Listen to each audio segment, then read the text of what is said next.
안녕하세요. 자유교회 이진우 목사가 보내드리는 아침 묵상입니다. 오늘도 예수 그리스도의 향기를 내는 복된 하루가 되시길 바랍니다. 3월 29일 화요일 아침 묵상입니다. 오늘은 예언도 하니라는 제목으로 사도행전 19장 4절로 7절 말씀 묵상합니다. 바울이 이르되 요한이 회개의 세례를 베풀며 백성에게 말하되 내 뒤에 오시는 이를 믿으라 하였으니 이는 곧 예수라 하거늘 그들이 듣고 주 예수의 이름으로 세례를 받으니 바울이 그들에게 안수하며 성령이 그들에게 임하심으로 방언도 하고 예언도 하니 모두 12사람쯤 되니라. 사순절 24번째 날입니다. 십자가의 길을 가시기까지 우리를 사랑하셨던 주님의 사랑으로 충만한 하루 되시길 바라며 화요일 아침 묵상 시작합니다. 3차 전도 여행을 시작한 바울은 에베소를 다시 찾아 어떤 제자들을 만나게 됩니다. 이들은 예수님께서 세상에 보내주신다고 약속하신 성령에 대해 들어본 적도 없는 사람들이었습니다. 바울은 요한의 세례만 알고 있는 이들에게 세례 요한이 예언했던 메시아 예수를 가르쳐 주었습니다. 이들은 바울이 가르쳐준 메시아 예수를 믿게 되었고 주 예수의 이름으로 세례를 받았습니다. 바울이 이들에게 세례를 베풀며 안수하자 이전까지 이들이 알지 못했던 성령님께서 임하셨습니다. 사도행전 19장 6절이죠. 바울이 그들에게 안수하며 성령이 그들에게 임하심으로 방언도 하고 예언도 하니 성령께서 임하시자 12명쯤 되는 제자들이 마치 약속이라도 한 듯 모두 방언을 하고 예언을 하였습니다. 성령의 임재로 12명쯤 되는 제자들에게 나타난 방언에 대해서는 어제 아침 묵상에서 자세하게 살펴보았습니다. 오늘은 이들에게 나타난 예언의 은사에 대해 생각해 보려고 합니다. 성령께서 임하셨을 때 12명쯤 되는 제자들은 도대체 어떤 예언을 하였을까요? 예언의 은사를 받았다고 하면서 몇 년, 몇 월, 며칠, 몇 시에 지구 종말이 임할 것이라고 떠드는 시한부 종말론자들과 같은 예언을 하였을까요?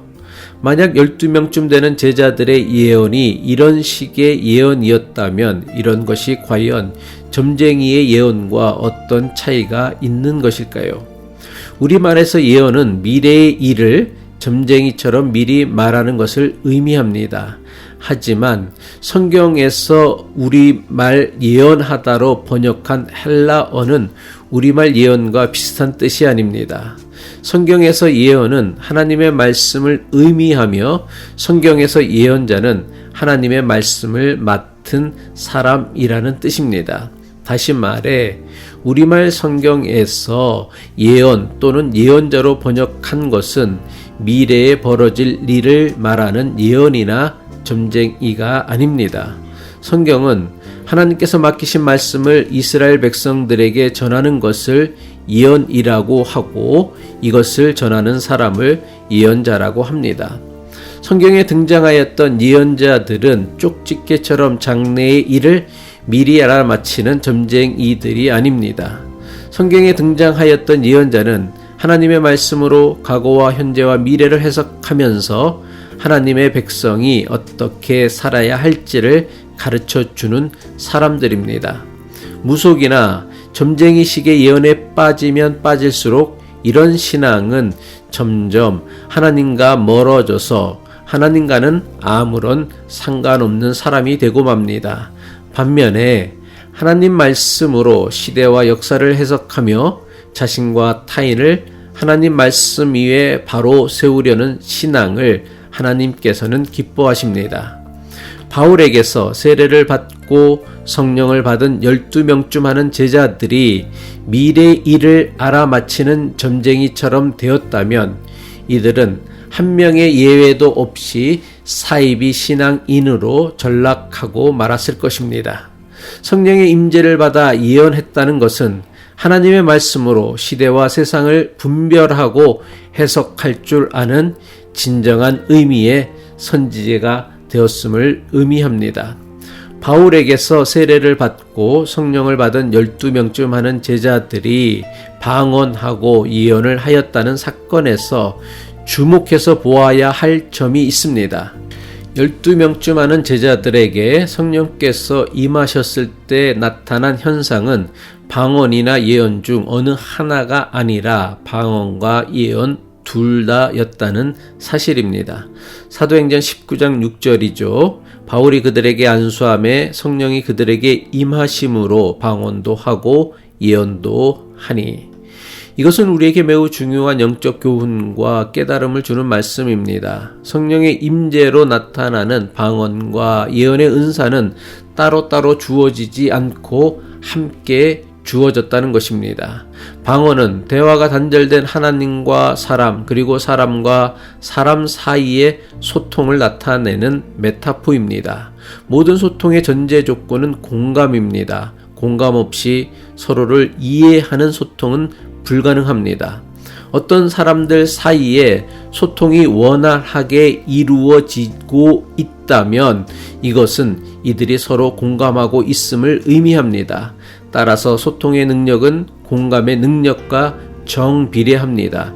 공감하는 능력이 크면 소통하는 범위와 사람도 자연히 커집니다. 하지만 하나님 말씀으로 세상과 시대를 해석하는 예언의 능력이 없이 무조건 남의 말에 공감만 한다면 어떻게 되겠습니까? 맨날 말만 번지르하게 잘하는 사람들에게 사기당하고 속임당하고 이용만 당하는 사람이 되고 말 것입니다. 그리스도인은 불의와 악을 행하는 사람의 처지도 공감하고 그들과도 소통할 수 있어야 합니다. 하지만 그 어떤 경우에도 악과 불의와 부당하게 타협해서는 안 됩니다. 악과 불의와의 타협은 성경이 가르치는 소통도 아니고 공감도 아닙니다. 그냥 자기 욕심을 채우기 위한 야합일 뿐입니다. 성경에서 예언은 하나님 말씀으로 과거를 해석하며 현재를 분별하고 미래를 예측하면서 자신과 이웃을 하나님 말씀 이에 바르게 세우는 것입니다.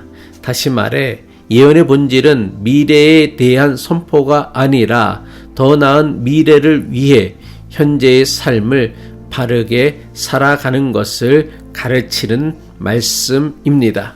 기도하겠습니다.